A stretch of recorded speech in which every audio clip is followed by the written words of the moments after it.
Ada apa? Jingle. Jinggonya? Apa jinggonya? Jingle. Jingle.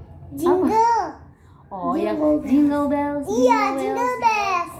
Itu mama dulu waktu masih Kristen mama nyanyi itu. Jingle bells, jingle all the way. Na na na na na na na na na na na na. Mama di gereja dulu Natalan, mama dulu sekolah minggu nyanyi gitu. Mama kan orang Kristen sampai sekarang. Enggak boleh kayak gitu.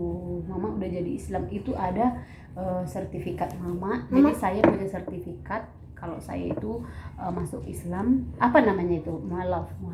Saya dimualafkan waktu saya membaca kalimat syahadat. Itu ada dikasih apa tadi ku bilang? Tas. Ya, ada dikasih kertas kayak apa sih? Kertas apa namanya itu ya? Kertas penyanyi. Pokoknya kayak itulah dari masjidnya, kertas itulah. Aduh, kertas apa sih namanya? Tadi ku bilang apa? Kertas apa tadi ku bilang? Kamu nanya? Kayak penghargaan gitulah. Jadi ada nama Islamku di situ. Jadi tahu nggak nama Islam mama itu Konita. Jadi sebenarnya nama mama itu kan Mas Nita Syanturi. Nah, waktu mama masuk Islam, kata ustadznya mau dikasih nama Islamnya enggak? Ya udah, mama bilang boleh. Siapa namanya? Mama nggak tahu, mama bingung siapa. Mama mikir-mikir nggak tahu. Nita. Iya, terus bapak ustadz itu ngasih nama saya. Nah, ya udah saya kasih aja namanya Konita. Dan bapak itu bilang Konita itu artinya adalah wanita yang setia. Insya Allah ya. Jadi artinya Konita itu wanita yang setia. Saya dikasih nama Konita. Jadi nama Islam saya lah Konita. Nama lahir saya Mas Nita Syanturi. Itu. Jadi hampir-hampir mirip, ada nita-nitanya, nggak jauh beda gitu. Jadi guys, waktu saya pulang kampung, waktu bapakku meninggal, tadi saya dengar cerita dari anak saya, atau mungkin dia tahu sendiri atau bagaimana, atau dia mungkin pernah dengar atau bagaimana, saya juga tidak tahu dia tahu dari mana. Kita itu apa namanya dia bilang tadi mengenai yang haram-haram gitu. Jadi saya jelaskan kalau yang haram itu adalah kita mengucapkan kata-kata kotor, kita menghina orang, kita membuli orang, kita menggosipin orang yang jelek-jelek, itu baru haram. Dan tentunya di agama kita, kalau kita memakan daging babi itu haram, ya kan? Daging babi haram. Nah, terus abang bertanya tadi, kenapa orang Kristen makan daging babi? Itu kan haram. Dikata jangan diginiin dong mejanya dong. Jadi tadi dia bertanya seperti itu. Jadi saya mau jelasin. Terus orang Kristen itu, mereka itu tidak haram memakan daging babi karena mereka diperbolehkan memakan daging sama babi. Allah. Ya, mereka nggak dilarang gitu. Jadi bagi mereka itu tuh tidak haram. Ya. Jadi gimana ya mama bilangnya? Ya itu tidak dilarang karena apa? Karena bukan dilarang gitu. Bagaimana ya menjelaskannya? Kalau kita kan katanya itu haram ya. Karena di agama kita itu haram, jadi kita tidak boleh memakannya. Nah, kita boleh berteman dengan yang bukan muslim, mau itu Hindu, Buddha, Kristen boleh. Terus mereka kan makan makanan yang haram, mana boleh kita berteman sama mereka? Mereka kan makan daging babi. Salah.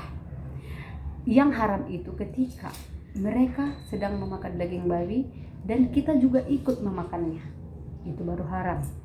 Atau mereka sedang memakan daging babi, kamu ada di situ, mereka memaksa kamu. Mau ngapain?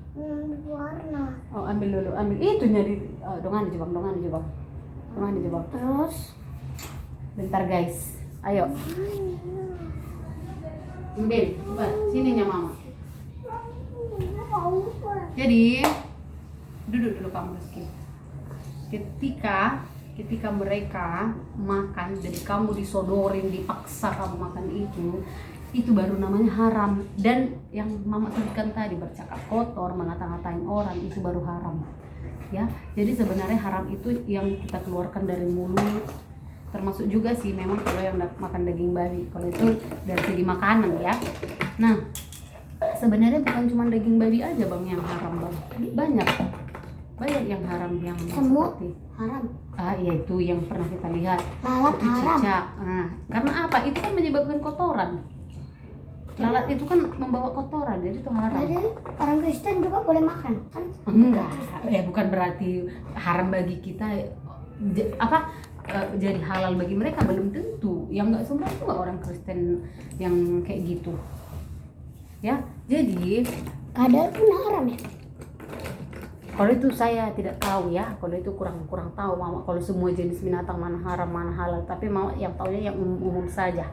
Jadi waktu bapak saya meninggal guys, tadi karena saya dengar cerita dari dia mengenai haram ya. Jadi waktu bapak saya meninggal, kami berempat sama suami saya itu kami pulang kampung. Udah, waktu itu kami pulang kampung. Jangan di apa itu bang. Waktu itu kami pulang kampung, bapak saya meninggal dan tahulah kalau orang Bataknya ada yang meninggal, apalagi bapak saya waktu itu kan bapak saya kan udah punya cucu, jadi dia berhak mendapat ada adat Bataknya gitulah, ada adat Bataknya. Tahulah kalau udah adat Batak Kristen itu pasti ada daging babi ya. Jadi ada adat, terus di rumah kami tuh potong babi, terus bikin acara gitu. Kami sekeluarga kami berempat yang Islam ya di sana. Nah, jadi yang terjadi waktu itu adalah waktu bapak saya meninggal itu malahan mama kandung saya yang malah menyuruh kami untuk makan di luar, malah memberikan uang untuk kami supaya kami makan pergi keluar. Karena di sana ya saya baru lihat dan juga baru mengetahui kalau di situ ada rumah makan yang yang halal ya, orang Jawa, tapi saya pikir mereka itu adalah pendatang karena dulu di situ tidak ada yang orang pendatang, orang luar yang jualan makanan halal gitu. yang jualan makanan halal. Jadi itu saya pikir masih baru, mungkin beberapa tahun ini. Jadi kami disuruh makan di situ, dikasih duit gitu. Malah saya merasa segan sendiri karena apa? Ibu saya sendiri yang malah menyuruh kami untuk makan di luar. Ya. Kenapa kau? Itu ada duri di situ. Makanya itu semut merah loh.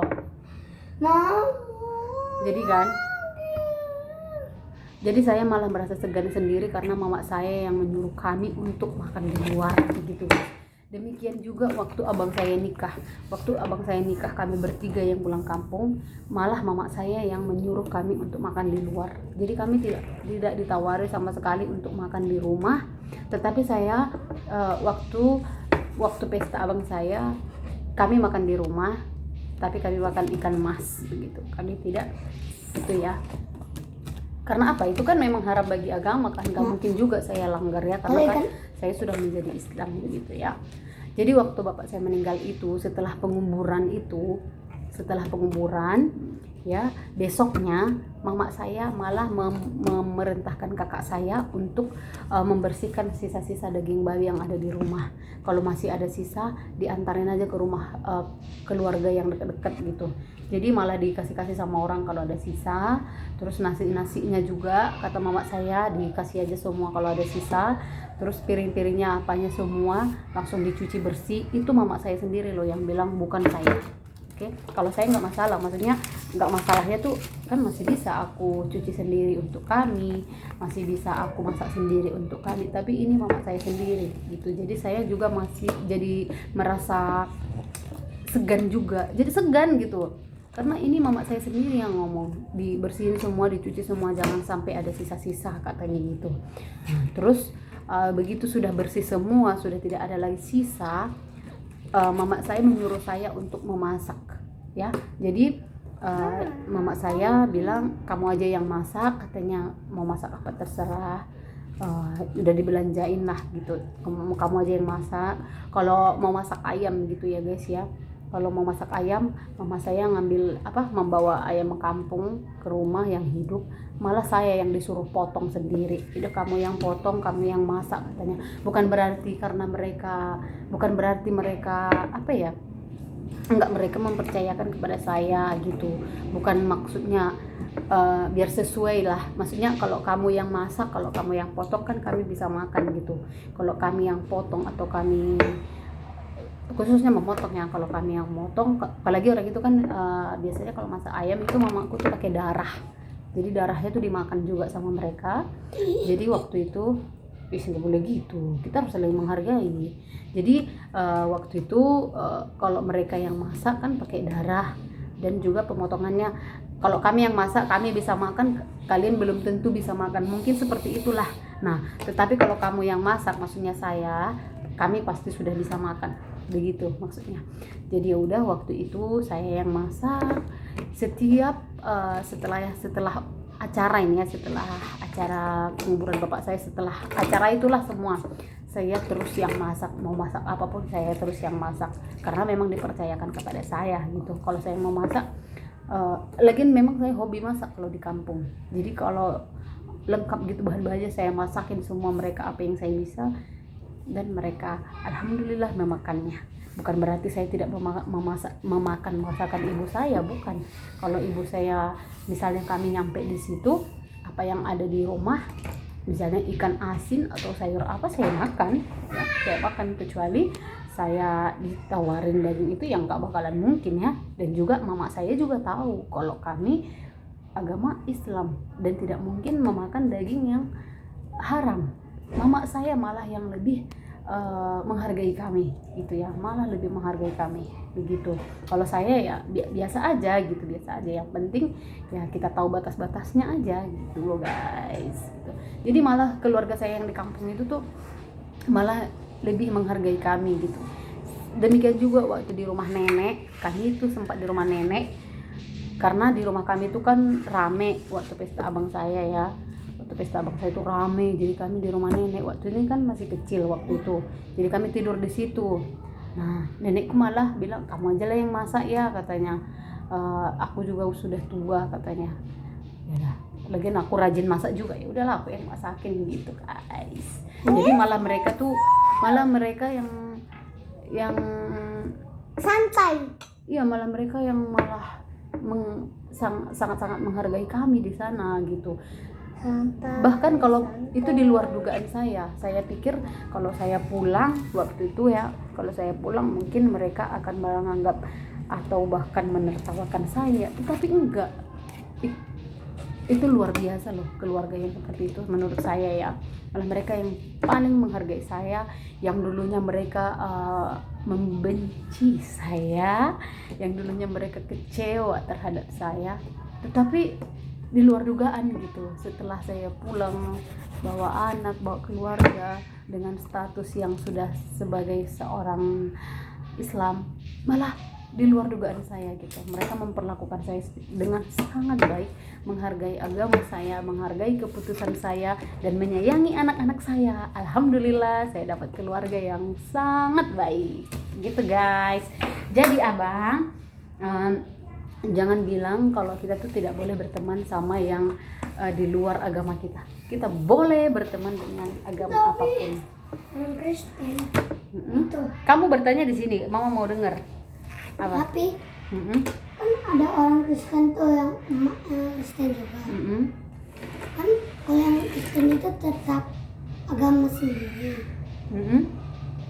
Kok mama dulunya Kristen, bisa jadi Islam? Oh, iya. Kayak gini ceritanya. Gimana ceritanya ya? Gimana ya cara bilangnya ya? Nah begini bang, mama itu dulu Kristen. Waktu kecil itu mama dilahirkan juga Kristen. Sampai mama sebelum nikah sama ayah, pas mau nikah sama ayah, sebulan menikah sama ayah, baru mama masuk Islam. Karena kalau menikah itu kan tidak boleh dua agama, nggak boleh beda agama, jadi harus satu agama begitu. Jadi boleh kok misalnya ya, ini misalnya ya, misalnya nih, Kok bisa dulunya Kristen, sekarangnya Islam?